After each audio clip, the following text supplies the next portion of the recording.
Everyone tells me you can't get a pawn license. They're like $1 million. I mean, I heard stories from anywhere $500,000 to $1 million. You got to wait for someone to die and get it from them. Like, well, that's bullshit. That's wrong. Rick Harrison built a huge business, but now it's breaking apart bit by bit. The Pawn Stars show ended quietly in 2025 with no word from the History Channel. His own son, Corey, said the whole thing was fake and moved to Mexico for good. Rick's mother is suing him because she says he stole millions from her while she was unconscious in the hospital.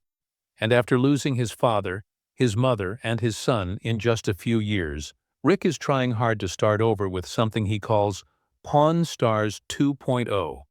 But people in the business say he's really just trying to keep himself from going broke. Rick Harrison was born on March 27, 1965 in Lexington, North Carolina, and his family already had a heavy story he would carry for years. His father, Richard Benjamin Harrison Jr., was strict like a Navy man, while his mother, Joanne Rue Harrison, worked hard to keep the home together. Rick had an older sister named Sherry, but she died when she was 6. That loss left a silent sadness in the family. Then in 1967, when Rick was just 2, the Navy moved his father to San Diego, so the whole family had to pack up and go. That was the beginning of a life full of moving, packing, and unpacking, never staying in one place long enough to feel at home. Every move meant new schools and new kids to meet. Little by little, it turned Rick into someone who could get used to change quickly. When he turned 8, things got even tougher. That's when the seizures started. He would lose control, and they happened about once a month. Sometimes his muscles hurt so bad afterward that he had to stay in bed for days. While other kids played outside, he lay in a dark room trying to feel better. Time went by and he missed out on playing, making friends, or just feeling like a normal kid. But something good came out of those long hours in bed. He started reading books. He kept reading one after another until books became his whole world. He later said reading saved his life because it filled the quiet, kept his brain busy, and gave him something to love when his body wouldn't let him do anything else. During those same years, he found a book series called The Great Brain. There were 10 books, and he read every single one like they were made just for him. The main character, Tom Fitzgerald, was a smart boy in Utah who always had a clever plan. Rick liked how Tom thought, how he looked for chances, and how he kept going when things went wrong. Rick started feeling the same kind of spark inside himself. He began thinking about money, deals, and ways to make things work even when everything seemed against him. The books taught him to see problems like puzzles and to balance big dreams with knowing there are consequences. In a childhood that felt out of his control, those stories gave him a sense of where he wanted to go. But he was still a kid dealing with pain and anger. By the time he was 14, he started smoking marijuana. It gave him a short escape, but only for a little while. His parents sent him to rehab that same year. He went to daily meetings where counselors told him about the dangers. Those days were hard, but sitting in those rooms made him face himself for the first time. Slowly, he started to see that every choice adds up. Every easy way out has a price. He began to understand that he needed discipline if he ever wanted a real chance at a better life. School was another big fight.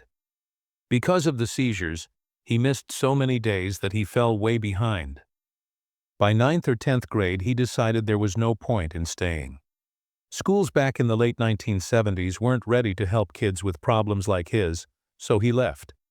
It wasn't because he was a failure. It was because life had already pushed him onto a different road, and he started building that road fast. By the early 1980s, he was living in Las Vegas and making money at swap meets. He became the first teenager in town to sell fake Gucci bags. He bought them in New York's Chinatown for about $10 and sold them for around $100. Some weekends he made $2,000. For a teenager, that felt huge. He loved the excitement of turning nothing into something.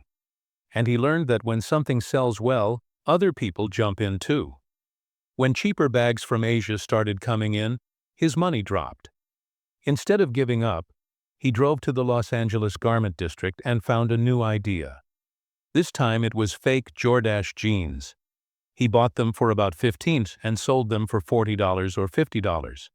Once he changed direction, the money started flowing again. That habit of switching plans became part of who he was. Around that same time, life changed again. His girlfriend Kim got pregnant when he was 17.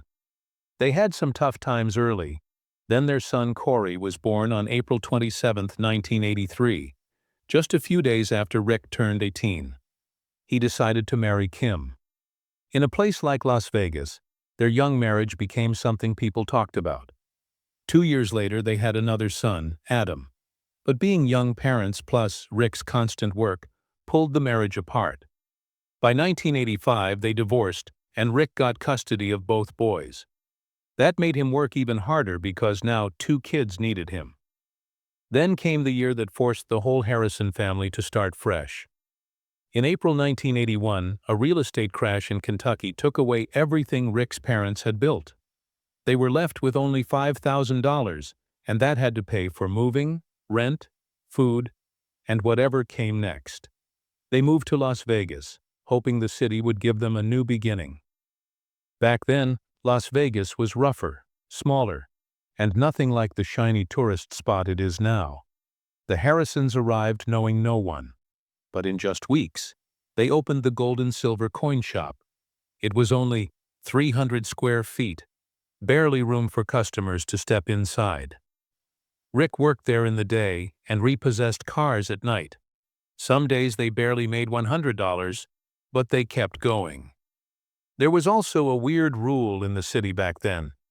No new pawn shop licenses could be given until the population reached 250,000. In 1981, the population was only around 25,000. City leaders thought it would take decades to get there. Rick didn't want to wait. Every week, he called the city statistician to check the numbers. He waited like that for 8 years. Then, in April 1989, the population finally hit 250,000. Rick ran to City Hall and got the license. That moment changed everything. The Gold and Silver Pawn Shop opened that same month at 713 Las Vegas Boulevard. It was still small, but it belonged to them. In the first year, the shop made a profit. By the mid-1990s, it was becoming a well-known spot in town, one deal at a time. As the years went on, the numbers kept growing. By 2005, the shop was lending out about $3 million every year. The average loan was between $75 and $150. Their interest money came to about $700,000 a year. They were doing thousands of deals, handling everything from broken jewelry to rare treasures. It was an amazing rise from the days when the family showed up in Las Vegas with only $5,000 and a big need to start over. Rick Harrison spent years trying to make people see pawn shops differently. He wanted to get rid of the shady, scary image and show them as real businesses. Back in 2003, he appeared for a moment on Insomniac with Dave Attell, and that little bit of attention gave the shop a boost. He held on to that boost and kept trying. He went to production companies over and over, telling them he wanted a family story inside a real business. He wanted it to feel honest and fun at the same time. The first name he chose was Pawning History, but someone at Left Field Pictures suggested something shorter. Pawn Stars sounded cool and catchy, and the little wordplay made people smile. After years of pushing, the History Channel finally said yes. And on July 19, 2009, the show aired for the first time. That moment changed everything for Rick. His hard work didn't just create a show. It changed how millions of people looked at his business. The show took off fast. It started on July 19, 2009, and the ratings climbed like it was supposed to be a hit. By January 2011, one episode got 7 million viewers, which was the most watched show in History Channel history at that time. That same year, it became the second highest-rated reality show in America, with 7.6 million viewers per episode, right behind Jersey Shore. People loved the mix of history, laughs, and family arguments. That mix took the show all over the world. Soon it was on in over 150 countries and in 38 different languages. It became more than a show. It became a big cultural thing. Once the show got popular, the gold-silver pawn shop changed too. Before Pawn Stars, maybe 70 to 100 people came in a day. By 2010, that jumped to more than 1,000 people every day. Then by 2013, it was more than 5,000. It turned into a must-see stop for tourists who watched the show at home. To handle the crowds, Rick opened an express pawn counter that year.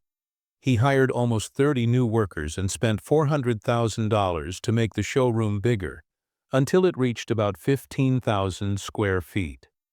Even with all that room, filming rules meant the main cast could only work the counter when the cameras were off because customers needed privacy. Still, the shop kept going and the people kept coming. The people on the show got along in a real way that made it fun to watch. 3 generations stood behind the counter, and each one brought something different. Richard Harrison, called the Old Man by everyone, kept an eye on things until he retired in 2017. Rick became the main person at the shop since he started helping when he was 13. Corey, nicknamed Big Hoss, started at age 9 and later became the manager. Austin Russell, the friend everyone called Chumley, joined when he was 21 and brought the jokes and crazy moments that made the arguments feel lighter. The little fights between Rick and Corey and the teasing at Chumley felt real because they came from years of knowing each other. That real connection kept fans watching for more than 10 years. Rick didn't just make money from the TV cameras, he made some of his biggest deals right on the show. One of the craziest moments was when he paid $250,000 for 12 original drawings from Maurice Sendak's Where the Wild Things Are. Those drawings from the mid-1960s were super rare and special pieces of children's books. Rick looked shocked while buying them and said he couldn't believe he was doing it. Still, he knew how much they were worth. Another huge buy was a silver collection that weighed 3.2 ounces. He paid $111,000 for it. He explained on the show that silver isn't just pretty. It goes inside phones, computers, and TVs because it's the best at carrying electricity. With silver prices at $25 to $30 an ounce, the collection was worth a lot for both the metal and what companies need it for. Then there was the 1932 Lincoln Roadster for $95,000. Only 112 of those cars were ever made. It was a special car from its time and could sell for around $170,000 at auction. Rick knew exactly what he was looking at. He saw the quality, how rare it was, and how much it could be worth later. He also bought a Les Paul guitar for $90,000. This guitar used to belong to Mary Ford, who was married to Les Paul. That history made it worth more than just any old guitar because it connected straight to a music legend. Rick saw it as a piece of real music history. One thing he couldn't buy was the Robosaurus. It was 45 feet tall, weighed 31 tons, and breathed fire like a giant metal dinosaur. The price was $1 million. Corey joked that it was a little too expensive for his budget. It was more of a show than something to sell, but watching it on TV became one of those moments everyone remembers. Away from the shop and the cameras, Rick's personal life had a lot of marriages. His first marriage was to Kim Harrison in 1982. He was only 17. She was pregnant with Corey, and their second son Adam came in 1985. They divorced in 1985 because they were too young and not ready. Kim said later that Rick cared more about work than home, and they grew apart until they barely talked. Their son Adam died in January 2024 at age 39 from a fentanyl overdose. Rick later spoke out publicly about the opioid problem. His second marriage was to Tracy Harrison in 1986, and it lasted until 2011. They had one son together, Jake. Tracy kept to herself, but records showed the couple drifted apart over time. Rick was always filming or running the shop, and that distance grew too big. They divorced quietly with no big fights. Jake stayed close to both parents and found his own spot on the show. Rick married again in 2013, this time to Deanna Burden. They got married in Laguna Beach with Danny Coker as the officiant. Through this marriage, Rick became stepdad to her 3 daughters, Serena, Tiana, and Marissa. They stayed together until 2020. Court papers said their likes and opinions had grown so different that they couldn't stay married. They settled everything privately. Rick later told TMZ the split was friendly. He stayed in touch with her daughters even after the divorce. His 4th marriage was in 2021 to Amanda Palmer, but it ended in 2023. There weren't many details, hardly any news, and no public arguments. The marriage ended quietly after less than 2 years. Then in March 25, Rick announced something new. He was engaged to Angie Palashkin, a nurse from Las Vegas. He said they got along great and never fought. They started dating in early 2024. He proposed at a winery in Casablanca, Chile, with a 6.5-carat pear-shaped ring from his own pawn shop. He also said he wasn't sure about a prenup, even though he never had one before. He believes marriage should last forever, even while knowing sometimes it doesn't work. This engagement came soon after losing his son Adam. It was a strange mix of sadness and new hope in his life. On March 9, 2016, a normal day in Las Vegas turned upside down when police showed up at Chumley's house with a warrant connected to a sexual assault claim from a worker at the gold-silver pawn shop. What they found inside changed everything. Room after room had things that shouldn't be there. Officers found 12 guns hidden around the house. Handguns, revolvers, rifles, and shotguns, some loaded. They also found marijuana, methamphetamine, drug stuff, and lots of bullets. Most of it was locked in a vault on the ground floor, but small amounts of drugs and clothes were scattered in other rooms. Chumley said later it was all for personal use, but the law says if you're using drugs, you can't own guns. So the police took everything. They even got a warrant for a blood test, thinking drugs might have played a part in the claim. After the raid, the legal trouble started. Chumley suddenly faced 20 felony charges for drugs and guns. He spent one night in jail before posting $62,000 bail. His lawyer tried to say the search was wrong, but the evidence was strong. By May 2016, Chumley decided the only way to stay out of prison was to take a deal. He pleaded guilty to 1 felony gun charge and 1 misdemeanor drug charge. The court gave him 3 years of probation, counseling, and he had to give up everything the police took. If he stayed out of trouble until 2019, the felony would be removed, leaving only the misdemeanor. If he messed up even once, he could face up to 5 years in prison. Through it all, the History Channel said nothing. Pawn Stars kept airing without mentioning any of it. People in the business said the network was keeping quiet to protect the show's image. Even though the sexual assault claim was dropped, all those felony charges made it too dangerous to talk about. Chumley disappeared from events and interviews for months, and fans noticed he was gone. The network just kept filming. The show went on while one of its stars dealt with the mess away from the cameras. Then another hard hit came. Richard Harrison, known to everyone as the Old Man, died on June 25, 2018, at age 77, after many years with Parkinson's disease. Fans had seen him getting weaker on the show, his voice softer and his moves slower. Rick shared the news with a message that touched a lot of people. He wrote that he had lost a friend, a father, a teacher, and more. The History Channel put out its own message, thanking him for the wisdom and charm that turned a small pawn shop into a famous Las Vegas place. He spent his last days at home with family. When the show came back after his death, the sadness was easy to feel. Rick tried to keep going, but everyone could see how much he was hurting, especially since they had worked together since 1989. A year before he died, Richard made a surprising choice that shocked fans. In 2017, he changed his will and left out his youngest son, Christopher. The paper clearly said he loved Christopher but chose not to leave him anything. No reason was given. Rick, who was in charge of the will, called it a private family thing. Some people thought Christopher was already okay with money, while others thought there had been distance between them for a long time.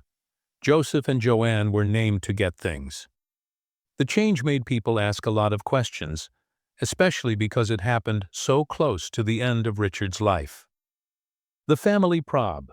Lems got even bigger in 2022. Joanne Harrison, Rick's mother, filed a lawsuit saying Rick tricked her into signing away her 51% share of the pawn shop while she was in the hospital years before. The suit said she was in a coma at Valley Hospital around 2000 or 2001 and didn't know what she was signing. She said she never got a clear report of her share, money, or silver things. She also talked about a strange $3 million loan she thought was taken using her things as backing.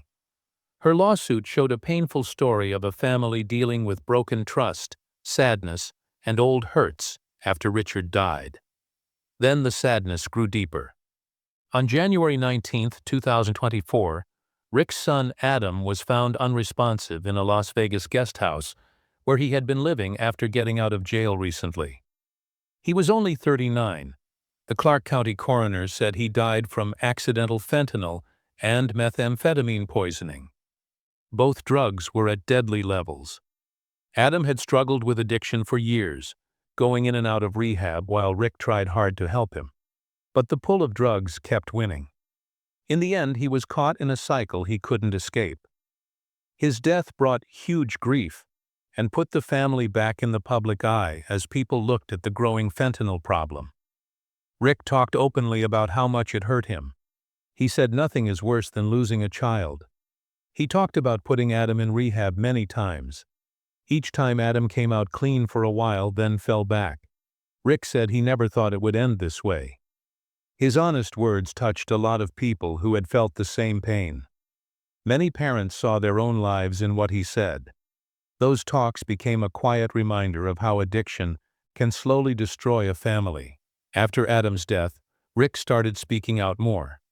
He talked about the fentanyl crisis, asking for stronger border control and harsher punishments for anyone selling the drug. He said fentanyl was coming across borders too easily and the country had to do better. He even said anyone caught selling fentanyl should get life in prison because they were spreading poison. He praised what he saw as good border control in the past, saying crossings had dropped by 98% back then. His words added to big national arguments and pulled him into political talks he had never been in before. Then, in February 2025, another change happened. Pawn Stars went on indefinite break after 16 years and 23 seasons. The contract with the History Channel ended, and no one talked about renewing it. Rick said the show had no active contract and no plans to film more. Fans all over the world were shocked. The last season finished in April 2025. Suddenly, the long-running show that had become part of reality TV history was just paused. No one knew for how long or if it would ever come back. Months later, Corey Harrison added more surprise. After filming ended in June 2025, he said he was moving to Tulum, Mexico, and wouldn't come back to the show. He said they had all been playing characters and he was done playing one. In Tulum, he started a quieter life and talked about maybe opening a barbecue place. His leaving took away one of the show's well-known faces and made the future even less clear. Rick, though, didn't give up on his dreams. He started talking about a new version called Pawn Stars 2.0. He spoke with different networks, including HBO. Nothing was set, but he stayed positive. He wanted to bring the brand back with fresh ideas and maybe new people. For longtime fans, even the idea felt like a little hope. By 2025, Rick's net worth was around $8 to $9 million. He built that from real econ, state, restaurants, merchandise, paid appearances, and the shop that still brings in thousands of visitors every year. Some events paid him more than $1,000 dollars each time. His book, License to Pawn, became a bestseller. The business he created showed how far he could go, even after so much loss and trouble. Still, the last few years hit him hard. His mother Joanne passed away in 2024 at age 85. Before that, he lost his father and then his son. He also had the lawsuit from his mother's estate. The pain kept building quietly, one loss after another. Yet he kept going, trying to handle grief and responsibility at the same time, holding on to the family legacy, while everything around him kept changing.